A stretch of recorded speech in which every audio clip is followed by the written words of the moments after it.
salamat sa ating minamahal na Vice Mayor Chia Chesa, sa ating Dr. Gladys Desiderio. Welcome back. Kabado kasi sila noong nakaraan. Kasama yung kanyang mga kasama.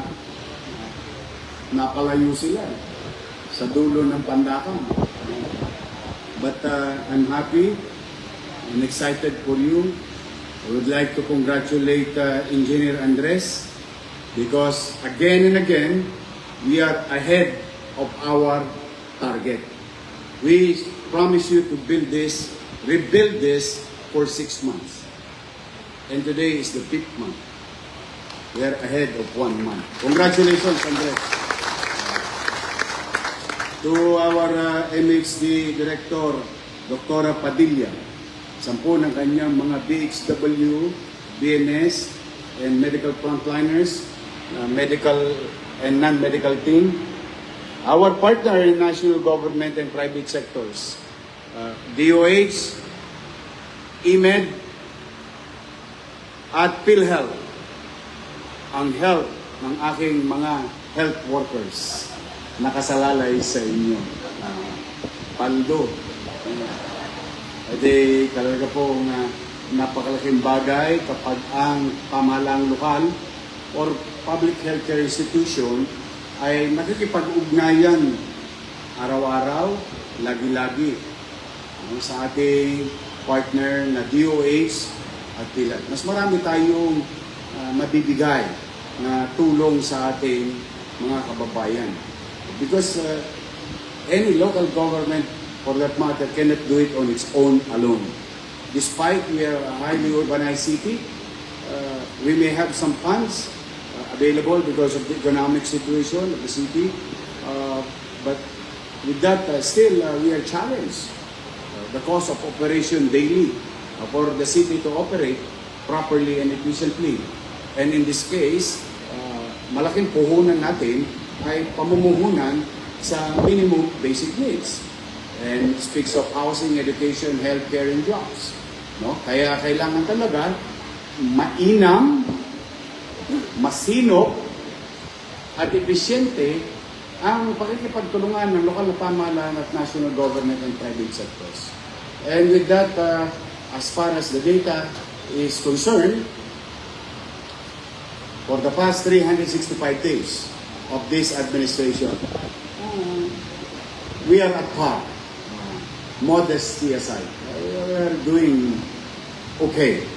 But we can do good, we can do better, we can do best. There is always room for improvement.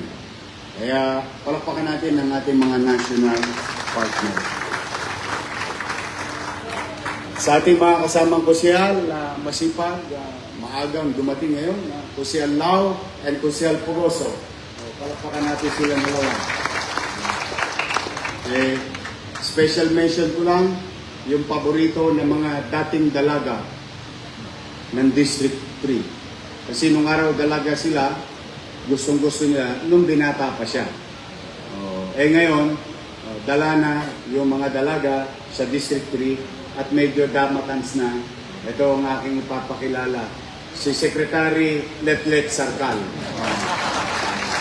Kita mo, dami pang pants. Letlet. Basta si Letlet, kasama ko kanina. Nasa Oblo. Talagang mahal kayo, ini-inspection in advance. Palakpakan natin, siguro siya Letlet Sarkal. Now, ayun kaway. Hi, pants. Ayan, dati maraming may crush dyan. Yung mga dalaga sa District 3. Ngayon, yung anak niya na pinagkakaguluhan, si Tol Sarkal. But I'm really happy for each and every one of you, to our barangay officials, Chairman, Secretary, Treasurer, Tanod, XO, at mga kagawad na narito, masaya ako para sa inyo. Abay, bakit? Ultimo, mayaman ninyong constituents. Hindi maiilang na pumasok sa public health care. Dahil sa napakaganda nito ninyong health center. Kasi Alam mo, ang Binondo is full of contradiction. Literally, the north and south of economic situation or demographics. Nandito ang mga mayayaman, nandito rin ang mga mahihirap. Halos extreme. Kaya masaya ako na itong health facility na to will not only serve the poor people or mga ikahos nating mga kababayan, lalo na dito sa bandang Wakali at tabing mga ilog sa barangay ninyo. Ngunit, pati na rin yung mga nagtataas ang building na nandiyan, lalo na yung mga minamahal kong lolo't lola. And it's a good breathing room. I'm happy for Justice Jose Abad Santos Hospital. Bakit? Luluwag yung demand ng space sa kanilang pasilidad. Because if we have a better frontline medical facility and community-based healthcare facility, mas aaluwalas. Mas mabibigyan ng sapat na panahon at kaukulang atensyon yung talagang nangangailangan o medyo nalalagay sa bingit ng alanganin mga pasyente natin sa loob ng ospital. For example, if we, with the help of DOH, allow to make this center as lying in, o di lahat ng tinugas ng mga asawa ninyo, paglabas dito na lang, mas maayos. 9 months thereafter, you need not go to Justice Jose Abad Santos at sama-sama kayo dong nakapila. Nyumanyangga kung kailan kayo sasalang. But with this kind of space, health facility, better facility, just imagine with the capabilities of our medical frontliners in our health centers, our midwife, our doctors. Kaya napakalaking bagay na ang lokal na pamahalaan, pinalalakas niya ang kanyang health center. Para na sa ganoon, nakapokus na lang yung ating malalaking gusali para sa medical facility. Ang lola ko, hindi na kailangan tumira ng metformin, losartan at pumila sa OPD ng ating ospital. Dito na lamang, with the capabilities of our medical professionals, pwede na. Di ba? Lahat ng kasi kaya kayo nagkasakit sa diabetes. Shout out mga lolo-lola ko. Masyado kasi kayong mapagmahal. Masyado kayo sweet. Kaya tumaas ang diabetes. But I'm happy for you sa mga lolo-lola ko. Meron naman kayong bagong pasyalan. Pasyalan, kasi kapag medyo tumataas ang presyon, nyanyanggahin ka kagad. Pag natatagpo ang medyo tumataas ang blood pressure, sugar, nyanyangga ka kagad. Dahil andito na sa inyong community. Hindi na kayo kailangan ma-expose, especially nowadays. As you heard, and we already know, there is a spike in COVID infection. Even in our PGH, although napabalita kanina sa ibang bayan, pero sa atin din may presensya. And the good thing about this, and the data ng PGH, and sa data natin, medyo we are in a good situation. Pero these are the things that we don't, hindi natin ikinikipit balita. Dahil alam na natin nangyari ng pandemya. Tama na, mahirap magpakain ng 700,000 families. Mahirap bumili ng tocilizumab, molnupiravir, remdesivir. Apakahirap ng bakuna. Ako lalo na, ayoko na babakunahan ako. Dahil isa lang po sa tatlong ayaw na ayaw ko. Height, multo, at saka injection. Yun, yung tatlong bagay na yun, na ayaw ko talaga. But be that as it may, rest assured to the people of Manila and to the barangay officials, naggagayak naman ang inyong Manila Health Department. I'm not saying that we are ready for another pandemic, but in as much as we can, through the UH, National Government Hospital, and local government hospital and medical professionals, meron naman ho tayong ginagawang paghahanda. Kaya kayo magsisipag-ingat, lalo na yung aking mga minamahal na lolo't lola, baka hindi kayo umabot sa katapusan. Oh, kasi may payout sa katapusan. Lubi-lubi na naman muli. Oh, shout out sa ating mga guro, police, K-12, solo pen, PWDs, teacher, police, yung mga judge kanina, tinira ko na. Lahat kayo halos, lahat kayo July. Maglulubi tayo, diba? Enero, Febrero, Abril, Mayo, Junyo. I love you. Natatanggap niyo ba yung cake? O pinabawasan ko yung tamis? Baka kasi, bakit itong cake na to? Hindi matamis. O, kasi ayoko kayo magka-diabetes. But I'm really happy. Basta, tandaan nila. Pasensya na kayo mga bata, kung hindi pa kayo senior. Yung kumbaga sa Saranggola, may kilya ako ng konti sa aking mga minamahal na senior citizen. Huwag kayong mag-alala. Una-una lang yan. Darating din kayo dyan. Makakakampan nyo rin ang ekstrang pagmamahal ng pamahalang lungsod ng Maynila bilang isang senior citizen. Kaya sa aking mga lolo't lola, lagi niyong alagaan ng inyong sarili at huwag kayong mangiming gawing pasyalan ang aking health center. Kasi mas mabuti na naagapan ng lahat, mas mabuti na kapag may nararamdaman kayong kaunti, ipa-check up kayo kagad. Kasi gusto ko, umaba ang buhay ninyo. Ngayon man lamang, magkaroon kayo ng pamahalaan sa tinagal-tagal ng pamumuhay niyo sa lungsod ng Maynila, may makaramdam kayo na parang special ang love sa amin ng pamahalang lungsod. And that's what we wanted to achieve sa aking mga minamahal na lolo at lola. So sa aking mga senior, I love you. Okay, sa inyo naman lahat dito, sa mga barangay, no? Gamitin po ninyo ito. At pasabi ninyo sa mga nagtataas ang building na yan, na nasasakupan ninyo, na kung sakali sila yung mga kailangan, dito sila tumungo sa ating mga health center. Ito po isa lang sa marami. Opo, marami po yan. Maraming babaguhin, gigibain, itatayo ng bago, iaayos at lalagyan ng ekwipo.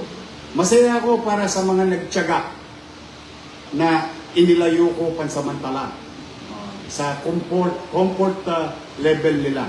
But now they're back. Pagugulat kayo. Yung pintuan ninyo sa banyo, pag binuksan, hindi nasasama. At cross-finger ako, mawawala na yung wala resort ninyong sitwasyon kapag umuulan. Dito po, sigurado ako na flood control itong San Nicolas Health Center. At magugulat kayo, hindi lamang bagong pintura, bagong palitada, bagong pagsasaayos, pati mga gamit pang opisina ninyo. Maayos-ayos na. May mga gamit din kayo pang medical. I'm happy and excited for you. Why? Any person across workplace, whether sa pribado, sa nasyonal, sa lokal, institusyon, kapag maaliwalas ang workplace, kapag mas maayos ang workplace, mas mataas ang efficiency level ng isang individual. Yan ang pinangarap ko para sa bawat isa. In fact, hindi tayo titigil sa mga maliliit na ito. Meron din tayong katamtamang mga malalaki. At may pinakamalaki pa tayong gagawin. Tiyak yun. The biggest workplace of the city government as a whole, pangkalahatan in the coming months. Naayos na po natin, sinisilip natin, paano maging epesyente bawat palapag, bawat ahensya. At yung pagiging epesyente ng pagsasaayos ay siya rin ginhawa sa mga dadapong taxpayer, sa mga dadapong mga ngailangan, na kung saan hindi na sila magpapanik-panahon kung saan-saan man. Iisipin natin mabuti na ang isang partikular na pangangailangan ay may kaakibat pang isang ahensya na kanyang pupuntahan. At pipilitin natin yung magkakaduktong or what you call the ecosystem of a particular service that we're going to provide for our people who will go to that particular building. Soon, i-announce ko po yan sa inyo. But for the meantime, we've been reclaiming, repairing, rebuilding our medical facilities in the front line, in the communities. So this is one of many to come, because there is many to fix. Marami sa chat group ninyo, sana kami next. Kasi totoo naman po ang itsura ng iba nating medyo karimari-mari. Di ba? Talaga naman, papasok ka pa lang, nakukonsume ka na. But again and again, maswerte kayo and gives you. Kasi spoiled kayo sa resources. Dahil doon talaga nakatuon ang malaking portion ng limited resources natin to address the healthcare of our people in the city of Manila. So today, excited ako para sa inyo. Silipin na natin ito. I would like to congratulate each and everyone. Thank you for your patience. But please, matamos ang ilong kung makapaglalakad sa bawat isa sa inyo. Makita tayo sa intersection, Calzada, Boulevard o Highway. That we went beyond what is being required from us. 6 months became 5 months. Then, you be the judge of a new facility like this. Now, lahat ng ito, isa lang ang request ko. Wala, uulitin ko na lagi. Can you smile? Kapag kaharap ninyo ang ating mga pasyente. Yun lang. Wala na akong hihilingin. Alam mo, ang isang may gout o rayuma o kumikirot ang bulok na ipin na para bang hinahampas mo ang ulo mo sa pader sa kilot. Jerry. Habang may sakit, walang mauunawa ang katwiran. Tandaan niya yan, kahit kayo lumagay sa katalyon. But, when you are confronted, visited, or any client, mahirap o mayaman o middle class, kapag ang mga medical practitioner natin, non-medical practitioner in a healthcare facility, kapag kaharap pa lang sila, tas nakita na yung gilagid ninyo. Lahat ang mapuputi ninyong ipin, para bang gumagaling na agad siya. I know the feeling. Maniwala kayo. We went to public hospital like Jose Reyes at the time, and San Lazaro pag nagtatay ka. Doon ka dinadala. Ang laki ng hiringgila nung araw. Ang hiringgila nung araw is stainless. Inabot ko pa yun. But when I see a beautiful nurse, when I see a BHW, or barangay nutritionist, or a doctor who would happily attend to me, ay, pawi na lahat yung nervous ko. Tapos habang ini-injection ng nakangiti sa'yo, nawawala ang takot mo. So, metaphorically speaking. But the thing is, if we really show our inner selves, which is your profession, which by principle, kaya kayo sumama dyan because you care. No? Alam ko maraming problema sa bahay, maraming problema sa buhay, and so on and so on. But when we work and go to our workplace, we try to, alam mo yung maliwala sumama. Hindi yung, ang sakit. Kumain ka rin maraming matamis, kaya masisira yung imbis na, di ba? Sweet naman ito. Di ba? The point is, ang masakit. O sige, maupo na kayo dyan. Okay? Antabay lang kayo, ha? Kasi may nakasalang pa. May dinidistrong ka pang bagang dun. Kayo na po ang susunod. Dok, pag kumakain ako, dire-diretso na. Walang sayad. Kasi bungal na siya. Makita-kita, may 2 piraso pang natitira. Huwag kang mag-alalay. May kakapitan tayo ng pustiso. May o talaga, pwede pa ako makapagpustiso. Huwag kang mag-alalay. Titirahin natin yan para pagditi mo, may love sa'yo ulit si tatay. These are the things that I really wanted you to do these are simple conversation, actuation, but it gives a lot of comfort to a sick person. Kaya wala talaga ako ibang hinihingi, with all honesty. Kasi yung efficiency, that is a challenge eh. Depende yan. Quantifiable yan. Pero yung smile, when you smile, that is unquantifiable effect sa isang taong may sakit o may pasyente. Kaya please, do smile always. Smile is a universal language.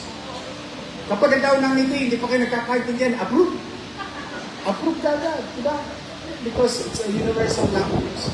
So I just want you to care, extra care for our sick patient. But for now, I believe in you. For now, I believe in you. I believe that you're doing better. We are improving. We're still not a perfect organization, but we are doing better. And I think you can do the best. There is always room for improvement. And with that, in exchange, ay pumanatag kayo. Pipilitin ko. Marami pa, apakarami pa. Yung Aurora lang, yung bodega, doon sa distrito sa Almeda. Marami pa tayo. Doon sa Sampaloc, may isa pa nakasarap doon. Marami pa tayong aayusin. At hindi lang natin yan basta ayusin, unti-unti pupunan ko ng mga takdang gamit. Takdang gamit. Itong susunod natin, itong Tondo Porsche, para 50-year-old na. Pero mas lalaki. Sa totoo, parang hospital po yung gagawin doon. Good for Gat Andres. Pag tinayo natin yung Boston, good for Gat Andres. Kita ninyo.